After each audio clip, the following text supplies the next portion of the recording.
धाकड़ खबर, बेखौफज़ुमा, बेबाक अंदाज।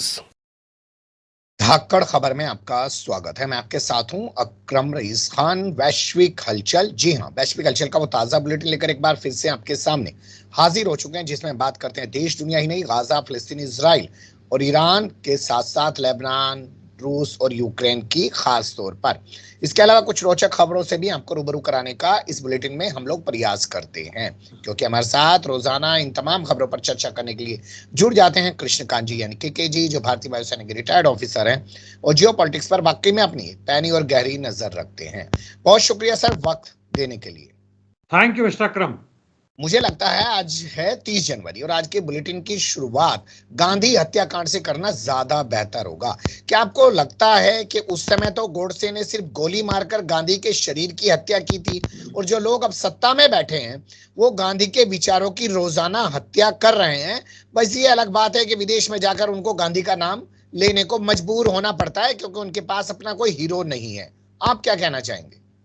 बहुत सही कहा आपने। गांधी जी की हत्या तो कर ही दी इन लोगों ने गुडसे के द्वारा, और वह एक सुनियोजित साजिश के तहत किया गया था। अचानक गुडसे नहीं, बल्कि उसके पीछे आरएसएस के लोग थे जिन्होंने उनसे बातचीत करके उसके दिमाग को इस रूप में परिवर्तित किया कि गांधी हमारे देश के लिए खतरा है, और यह जो नई तरह का संविधान आ रहा है, तिरंगा झंडा आ रहा है, यह हमारे खिलाफ है। और ये लोग तो यहाँ तक भी कहते थे कि सत्ता इन लोगों के हाथ में देने, यानी कांग्रेसियों और वामपंथियों के हाथ में देने के बजाय बेहतर है कि अंग्रेज यहाँ बने रहें। यहाँ तक इनका कहना था। और उसके बाद से धीमे धीमे इन्होंने करके जिस तरह से सत्ता में पहुंचे हैं, देशी और विदेशी धन से, पूंजीपतियों के मदद से, उससे साफ नजर आता है कि विचारधारा में इन्होंने कोई परिवर्तन नहीं रखा, बल्कि और भी उसको बढ़ाया है। औरतों के खिलाफ, मजदूरों के खिलाफ, किसानों के खिलाफ और अल्पसंख्यकों के खिलाफ एक दिखावा भी है बड़ी जबरदस्त रूप से, ताकि बहुसंख्यक वर्ग के मजदूर वर्ग इनका विरोध ना करें। और अब तो वामपंथ का पूरी की पूरी तरह से ये निषेध कर ही रहे हैं। छोटा मोटा जो बचा हुआ था कांग्रेस और गांधी की जो भी विचारधारा बसते थे कि सबका साथ हो और सबके साथ हम मिले, एक इस तरह के जो हमारे संविधान हमारे ऊपर लाया गया है या हमारे द्वारा बनाया गया पूर्वजों द्वारा, उसको हम सम्मानित करें, धर्मनिरपेक्षता रखें, उसकी भी हत्या बारंबार कर रहे हैं। इसलिए ये कहीं से भी ना गांधी के हैं ना नेहरू के हैं। इसके अलावा सुभाष चंद्र बोस का भी ये विरोध करते हैं वैचारिक रूप से, और चंद्रशेखर आजाद, भगत सिंह का भी ये लोग विरोधी है। जी, मैं एक सवाल उठाना चाहता हूं यहाँ अपने व्यूवर्स के सामने। अभी कुंभ में जो कुछ हुआ, 30 लोग मरे, अब ये खुद ही कह रहे हैं, उन्हें मुआवजा देने की बातें भी कर रहे हैं, जुडिशियल कमीशन बनाने की भी बातें कर रहे हैं। लेकिन हैरत की बात यह है कि 16 घंटे तक इन्होंने पूरे मामले को दबाए रखा और वो मीडिया जिसकी जिम्मेदारी थी वो ये ना बता के यहाँ पे भगदड़ हुई है, लोग मरे हैं, वो ये दिखा रहा था कि आदित्यनाथ योगी भावुक हो गए हैं, मोदी बार बार योगी को फोन कर रहे हैं। तो ये तो उन लोगों के भी नहीं है जिनको ये धर्म के नाम पर अपनी राजनीति में इस्तेमाल करते हैं। यह बिल्कुल नैरेटिव बदलने की कोशिश है। मुझे याद था जब मैं छोटा था और एक बस गिर गया था पुल से, उस समय कांग्रेस की ही सत्ता थी, वह 1980 या 90 के शुरुआती दौर में हुई होगी। तो वहां पे पहला यह था कि प्रशासन की तरफ से आया कि भाई केवल 3-4 लोग मरे, जबकि वास्तव में वहां के लोगों से पता चला कि 10-12 लोग मरे गए हैं। और मीडिया इसका पूरी तरह से, अखबार में आता था, जो भी टीवी तो चूंकि उस समय डीडी न्यूज होता था, दूरदर्शन तो पूरी तरह से नहीं बताते थे, प्रशासन का ही हवाला लेते थे। लेकिन मीडिया जो बाकी था, हिंदुस्तान टाइम्स, प्रदीप, आर्यावर्त, ये सब हिंदी के जो अखबार होते थे, वह पूरी इनकी कोशिश होती थी बताने की कि सूत्रों से पता चला है, वहां पता चला है लोकल स्थानीय लोगों से कि भाई 12 लोग मारे गए, कुछ और भी मिसिंग है।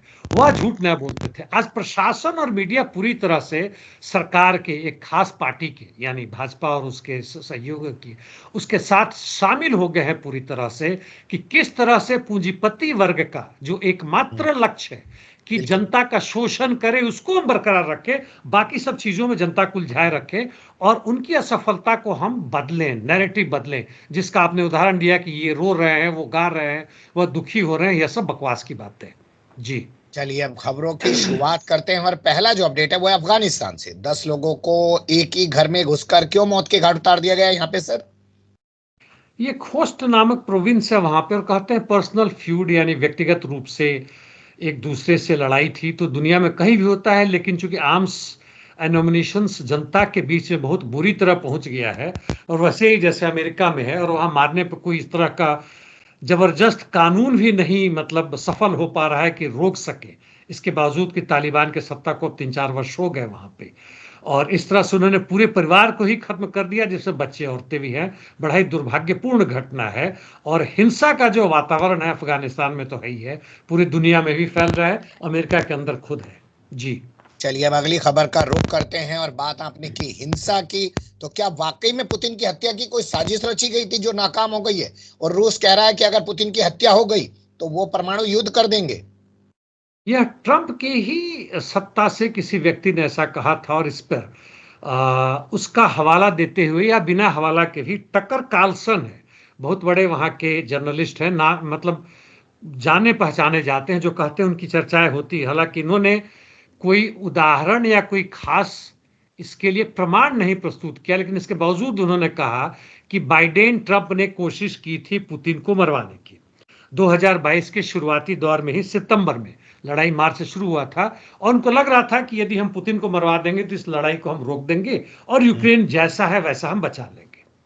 और इस पर कार्लसन ने कहा है कि भाई यदि ऐसा हुआ तो यह भयानक रूप ले लेता, और अभी भी मौका है कि इन चीजों से हम अलग रहें। और इस पर पूरा रशिया में हंगामा हो गया है, उनके समर्थक, उनके स्पोक्स पर्सन और कुछ खास तो इस हद तक चले गए हैं कि यदि ऐसा हुआ तो परमाणु बम शुरू हो जाएगा लड़ाई।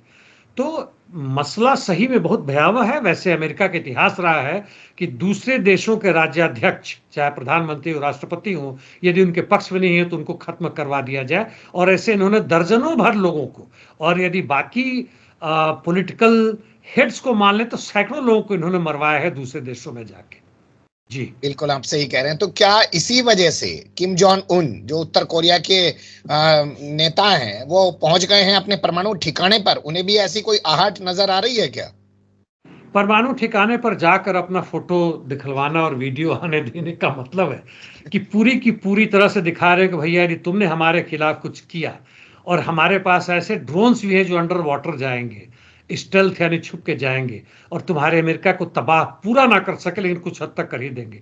वैसे इन लोगों के पास आईसीबीएम भी आ गया है और मिलिट्री सैटेलाइट भी है। तो यह दिखाने की कोशिश कर रहे हैं। साथ यह भी बोल रहे हैं कि 2025 हमारे परमाणु नीति और हमारे परमाणु बम के लिए बड़ा ही महत्वपूर्ण वर्ष होगा। और मुझे लगता है कि उनका जो आईसीबीएम है, बैलिस्टिक मिसाइल है, वह हाइपरसोनिक तो है ही है, अब जी सुपर हाइपरसोनिक। अब देख लीजिए, सोनिक हाइपरसोनिक यानी 5 गुना, सुपर हाइसोनिक 10 से हम्म 15 गुना ज्यादा, जो कि हम्म मैन्यूवरेबल है, यानी रास्ते में भी हम्म रास्ता बदलता है। वह एक एक सीधा रास्ता नहीं जाता है कि आपने इंटरसेप्ट करके उसको उड़ा दिया। तो केवल 1 या 2% ही चांस है कि आप उसको मार सकते हैं, और अमेरिका के लिए बहुत बड़े खतरे की घंटी है। इस कहीं से भी इनके अंदर में इस तरह की गुस्ताखी ना करें वो लोग। जी चलिए, मेरा एक सवाल है सर, लोग अपने परमाणु ठिकानों को छुपा के रखते हैं, ये बंदा जाता है फोटो सेशन कराता है, क्या इसे डर नहीं लगता कि इसके परमाणु ठिकानों को उड़ाया जा सकता है? इस मामले में ये बड़े निर्भीक हैं, बड़े ताकतवर हैं। और वैसे एक चीज देखें कि ऐसा नहीं कि निर्भीकता का मतलब कि ये सुरक्षा नहीं अपनाते हैं। ये रशिया भी जाते हैं तो यह ट्रेन से जाते हैं, पूरा ट्रेन ही इनके लिए सुरक्षित होता। हवाई जहाज से नहीं जाते हैं कि हवाई जहाज में कुछ वैसा गड़बड़ ना हो जाए, जैसे हाल फिलहाल हमने देखा कि ईरान के भूतपूर्व राष्ट्रपति मारे गए या मर गए, जी जो भी हुआ हेलीकॉप्टर क्रैश में। तो उसका ध्यान ये जरूर रखते हैं। जी चलिए अब रुख कर लेते हैं अमेरिका से जुड़ी हुई खबरों का। और जब वो लोग सत्ता में आते हैं जो कहते हैं कि स्वर्णिम काल शुरू हो चुका है अमेरिका का, ये भारत का अमृत काल शुरू हो चुका है, वो क्या करते हैं? उसकी नजीर अभी से दिखने लगी है अमेरिका में। 8-8 महीने की तनख्वाह लो और अपने घर जाओ। यह एक कहें तो पूंजीपति वर्ग की तरफ से बड़ा महत्वपूर्ण घोषणा उनकी यही चाहत है। जब मैं फौज में था और वहां से कुछ पूंजीपतियों के साथ हमारी मीटिंग होती थी, मैं बताने की कोशिश की जाती थी कि देश किस तरह बढ़ रहा है, क्या हो रहा है, और पूंजीपतियों के नजरिया से। और उसमें उनका सबसे बड़ा जो कंसर्न था यह था कि भाई आप लोग 55-60 साल में रिटायर कर जा रहे हो, पूरे भारत में बढ़ता जा रहा है, बुढ़ों का देश होता जा रहा है, और सबके सबको पेंशन मिल रहा है। हम्म। और इसलिए बहुत भारी बोझ आ रहा है, जिससे हम पूंजीपतियों पर कमाने का जो भी मौका है और रोजगार पैदा, देखिए कितना झूठ बोल रहे हैं। अमेरिका का जो अपने उदाहरण दिया, रोजगार खत्म करने की कोशिश कर रहे हैं, तो रोजगार जो हम पैदा करते हैं उसको लोग खत्म कर रहे हैं, कैसे करें? तो यह देखिए, उसके बाद से जब वाजपेयी सरकार आई थी तो बहुत भारी संख्या में इन्होंने पैरामिलिट्री फोर्सेस की जो भी पेंशन था खत्म कर दिया, और मोदी सरकार ने अधिकांश जगहों में खत्म करने की कोशिश कर रहे हैं। वन रैंक वन पेंशन नहीं दिया फौजियों को, और बाकी जगह तो नौकरी खत्म कर रहे हैं। बिल्कुल। यहाँ की जहां तक बात है, करीब ऐसा कहते हैं कि 6 फरवरी तक इनको समय दिया गया है। उम्मीद है कि 2 लाख लोग आएंगे कम से कम, जो कि टोटल जो है यह जुलाई तक, यानी सितंबर, अभी सितंबर में जॉब जो है 2025 तक जो 2 लाख लोग तैयार हो जाएंगे, उन लोगों को 8 महीने का पे देकर, और पूरे समय में जो इनके हटाने से बचता है $100 बिलियन बचेगा। वाह। अब आप अंदाजा लगा सकते हैं कि किस तरह की यह बदमाशी है। और इसके साथ जो ईमेल इनको भेजा गया, सबको यह भी कहा गया है कि आप ना हटेंगे तो ध्यान रखें कि आपकी जॉब की गारंटी नहीं है, ठीक यानी है। 8 महीना का वेतन लो और भागो। और यह पूरी की पूरी जो कोशिश है इनके तरफ से है, जिसमें आपके विवेक रामा भी, रामास्वामी। रामास्वामी भी थे, इलॉन मस्क थे, विवेक तो हट गए वहां से, और इनका जो है डिपार्टमेंट ऑफ गवर्नमेंट एफिशिएंसी के नाम पर, यानी पूंजीपति वर्ग के कि जो क्षमता है लूटने की, उसको बढ़ाने की कोशिश की जा रही है। और सरकार पर, सरकारी तंत्र पर जितने खर्च उसको कम करने की बात है। हालांकि इस वीआरएस, वॉलंटरी रिटायरमेंट स्कीम कहें या बाई आउट स्कीम वहां कर रहे हैं, इनसे जो मिलिट्री पर्सनल है, सिक्योरिटी फोर्सेज है, उनको अभी बाहर रखा गया है। चलिए, देखिए मेरा सवाल ये है कि वो जाएंगे कहाँ? 2 लाख लोग परिवार से भी होंगे उनके, वो लोग जाएंगे कहाँ? उनको कहीं जॉब तो दो। ये केवल 2 लाख ही नहीं होंगे, 2 लाख तो अभी हैं। अपनी तरफ से ऐसे भारत में आ गया है कि आपको अयोग्य पाया जाता तो आपको निकाल दिया जाएगा, जी। बिना कारण बताओ हटा दिया जाएगा। वहां भी इस तरह की चीजें हो रही हैं। और ये जो वैकेंसी जो थी 2 लाख की, हटाया जाए, उनको भरा नहीं जाएगा। यानी इनका कोशिश है कि जो इनके हिसाब से जरूरत से ज्यादा है सब हटा के प्राइवेट में दें, और ये ठीक है। लोग जो हैं सो प्राइवेट कंपनी के द्वारा काम किए जाएंगे, और ये कहीं भी जाए। अभी वहां का पूंजीपति वर्ग इससे बिल्कुल ही मतलब नहीं रखता है कि आपका क्या होगा, आप बेरोजगार हो जाए, बेघर हो जाए, आप भिखमंगे बन जाए, कोई अंतर नहीं पड़ता है। और इसका जवाब एक ही है कि आप अब डेमोक्रेट्स के पास वापस ना जाए, अब आप जाएं उनके पास जो कि मजदूर वर्ग की बात, किसानों की बात करते हैं, और अपनी ताकत बढ़ाएं और पूरे के पूरे ठीक। संघर्ष करें, ताकि पूंजीवाद का सत्यानाश आप कर सकें। आपने जी ताकत बढ़ाने की बात की। चुनाव के दौरान ट्रंप ने तो खुल्लम खुल्ला कहा था, लोगों ने फिर भी वोट दिया है इस मुद्दे पर। हाँ, वही बात है। यहां भी ऐसे लोगों ने भाजपा को जो वोट दिया है, उन्हें पता है।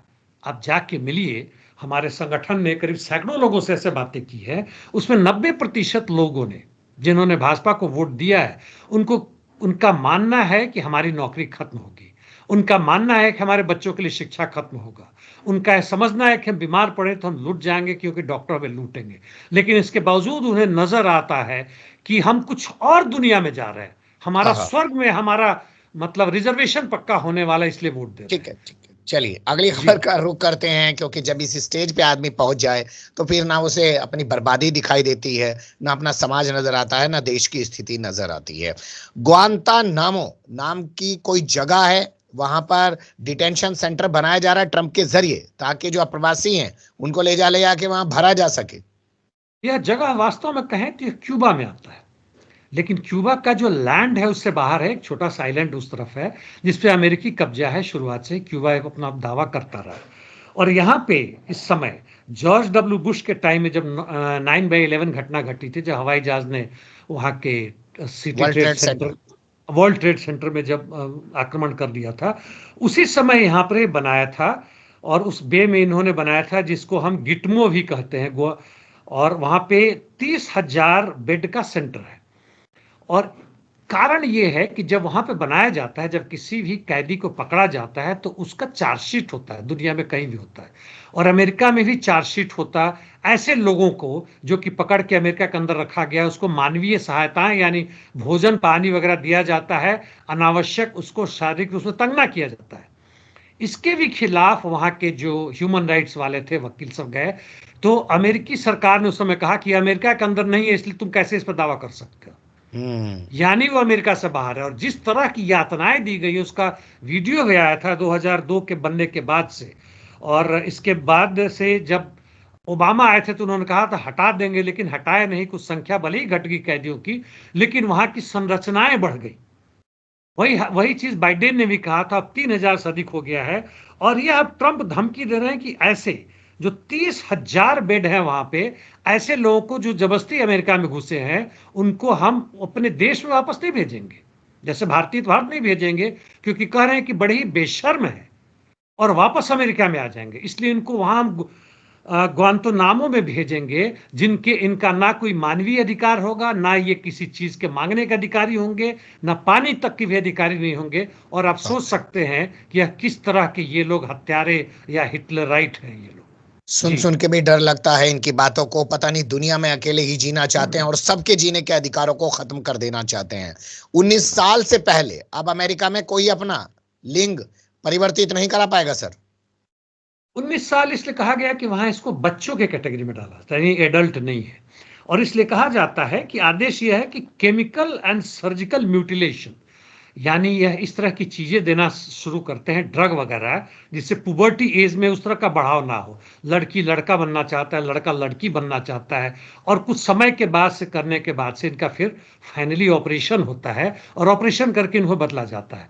तो इस पे अमेरिकी सरकार मदद करती थी ऐसे लोगों को। जी। वह मदद बिल्कुल बंद कर दिया जाएगा, उस तरह की जितनी संस्थाएं उसको क्लोज कर दिया जाएगा, और इनको कहीं से भी इस तरह का बढ़ावा नहीं दिया जाएगा, बल्कि इनके खिलाफ भी कार्रवाई की जा सकती है। तो मैं तो इतना ही कहूंगा कि जो सांस्कृतिक आध्यात्मिक पतन जो इस हद तक हो चुका है अमेरिका में, इस कानून से कुछ भी नहीं बदलने वाला है, उसका आधार कहीं और है। जी। बिल्कुल सही है। हो सकता है गोलियां और ज्यादा चलने लग जाएं फ्रस्ट्रेशन में। अब रुक कर लेते हैं गाजा, ईरान, सीरिया से जुड़ी खबरों का। और पहला जो अपडेट है वो आ रहा है सीरिया के हवाले से। सीरिया में असद के पतन के बाद पहली बार ऐसा हुआ है कि रूस का प्रतिनिधिमंडल दमिश्क पहुंचा है। ये क्या हुआ सर? अब तस्वीर बदल रही है। रूस के दोनों अड्डे वहां बरकरार रह पाएंगे अब? दोनों अड्डों पर से इन्होंने काफी अपने सामान हटा लिया है। बेसिकली एक खामेमिम करके एयरबेस है, और दूसरा टार्टस, जहाँ की लॉजिस्टिक सपोर्ट वगैरह है, नदी समुद्र के किनारे है वहां पे। तो इन जगहों से इन्होंने काफी कुछ हटा लिया है, लेकिन फिर भी है। 2017 में ही, यानी आज से करीब 8 वर्ष पहले, 49 वर्ष का संधि हुआ था, और वह संधि अभी भी एसटीएस की जो नई सरकार आई है उसने उसे खारिज नहीं किया है। और उन्होंने कहा कि हम बात करेंगे। तो रूसी प्रतिनिधियों से इन्होंने बात की है। बात में इन्होंने दो चीजें मांगी। एक तो असद को वापसी करो, प्रत्यार्पण की बात कर रहे हैं, वैसे ही जैसे बांग्लादेश की नई सरकार हमारे यहाँ से उनकी पूर्व प्रधानमंत्री को वापसी की मांग कर रहे हैं। जी। और दूसरे इनका कहना है कि तुम लोगों ने यार रह के बहुत सारे हमारे लोगों को मारा है, उसका तुम मुआवजा दो। तो संभवतः रूस मुआवजा के लिए तैयार हो जाएगा, लेकिन वापसी की बात पर तो हमें मालूम है नहीं तैयार होंगे। लेकिन इसके साथ साथ सीरिया की जो नई सरकार है उसने कहा है कि हम चाहते हैं कि रशिया के साथ हमारा संबंध अच्छा रहे, क्योंकि रशिया विश्व का दूसरा सबसे बड़ा ताकतवर देश है, यानी पहला नेचुरली अमेरिका है। और इसलिए उनके साथ संबंध अच्छा रखने से हमारे सीरिया में स्थायित्व होगा, और हम एक बेहतर जीवन अपने लोगों को दे सकेंगे। अब देखते हैं आगे किस तरह से होता है। जी। नहीं, पड़ोसी भी तो हुआ ना सर रूस। और साथ में ये भी बताइए कि चलिए पड़ोसी है, क्या इस वजह से अहमियत दी जा रही है या तुर्की ने कोई भूमिका निभाई है? और अगर रूस का वाकई में सीरिया के अंदर हस्तक्षेप बढ़ेगा तो ईरान के लिए भी तो रास्ते खुलेंगे ना फिर सीरिया में। यह सब तो है, तुर्की का हो सकता है कुछ इसमें हस्तक्षेप हो, क्योंकि तुर्की की जो चाहत थी कुर्दिस्तान या उसके लड़ाकों को खत्म करने की, पीकेके या जो भी है, या सीरियन डेमोक्रेटिक फोर्सेस जो अमेरिकी मदद से वहां पर टिके, उनको खत्म करने की बात जो थी वह नहीं सफल हो पाया है। इसलिए तुर्की भी चाहेगा, ईरान तो खैर चाहेगा ही, लेकिन ईरान अभी हस्तक्षेप करने की हालत में नहीं। तुर्की की हाँ यह बात हो सकती है।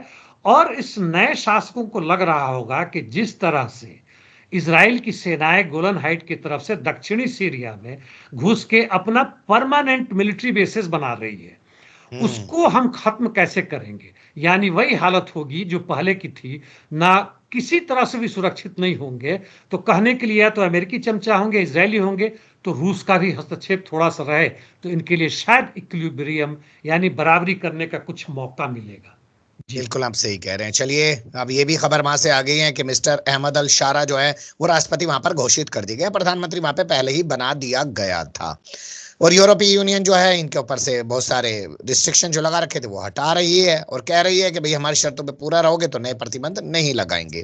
तो देखते हैं क्या होता है सीरिया का भविष्य, और उसके बगल में जो लेबनान और गाजा और ये इसराइल और तमाम चीजें हैं उनसे उनके किस तरीके के संबंध रहते हैं। अब अगली खबर का रुख कर लेते हैं। वो अमेरिका से ही आई है लेकिन गाजा से जुड़ी भी है, इसलिए हमने उसको यहां रखा है। ट्रंप ने कहा कि जो भी हमास की बात करेगा यूनिवर्सिटी के अंदर उसका वीजा रद्द करेंगे और उसको वापस भेज देंगे। ये तो भारत में भी हुआ था। मुझे याद है कि जर्मनी का स्टूडेंट था जो साउथ में कहीं पढ़ रहा था, एग्जैक्ट किस जगह में नहीं पता है। और वहां पे उस समय CA-NRC के खिलाफ आंदोलन चल रहा था, तो उसने भी अपने उस पे लेके कि एबॉलिश CA-NRC का वो किया था, और उसका वीजा भारत सरकार ने रद्द कर दिया था।